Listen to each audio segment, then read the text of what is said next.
સુરતની બીઆરટીએસ બસમાં મુસાફરોની ભીડનો લાભ લઈને પર્સ ચોરી કરતી એક સક્રિય ટોળકીને ઉધના પોલીસે પકડી પાડી છે. આ ચોરીની ઘટના સીસીટીવી ફૂટેજમાં પણ કેદ થઈ હોવાનું જાણવા મળ્યું છે, જેના આધારે પોલીસને આરોપીઓ સુધી પહોંચવામાં મદદ મળી હતી.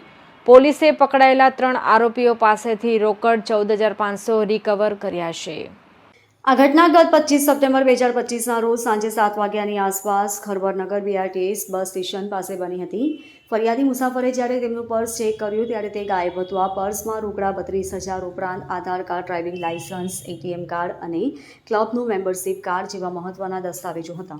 અજાણ્યા શખ્સે મુસાફરોની ભીડનો ફાયદો ઉઠાવી આ ચોરીને અંજામ આપ્યો હતો. પોલીસે ગુનો નોંધી આ વિસ્તારના સીસીટીવી ફૂટેજની તપાસ કરતા ચોરીની ઘટના અને આરોપીઓની ગતિવિધિઓ કેદ થઈ હતી, જેના આધારે બાતમી મેળવીને સર્વેલન્સ ટીમે સફળતાપૂર્વક 3 આરોપીઓને પકડી પાડ્યા હતા.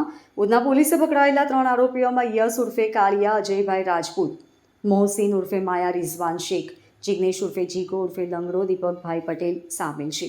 આ આરોપીઓ પાસેથી રોકડા રૂપિયા 14,500 કબજે કરવામાં આવ્યા છે. મુખ્ય આરોપી વિરુદ્ધ અગાઉ પણ ગુના નોંધાયેલા છે. મુખ્ય આરોપી યશ ઉર્ફે કાલિયા અજયભાઈ રાજપૂતનો ગુનાહિત ઇતિહાસ ઘણો લાંબો છે, જેમાં ખટોદરા અથવા લાઇન્સ, લાબતપુરા, ઉધના અને રેલવે પોલીસ સ્ટેશનોમાં ચોરી, મારામારી, હુમલો અને પ્રોહિબિશન એક્ટના ગુનાઓ સહિત કુલ 15 જેટલા ગુનાઓ નોંધાયેલા છે. આરોપી મોહસિન ઉર્ફે માયા રિઝવાન શેખ વિરુદ્ધ પણ મારામારીના ગુનાઓ નોંધાયેલા છે. Bureau report, LK star news, Surat.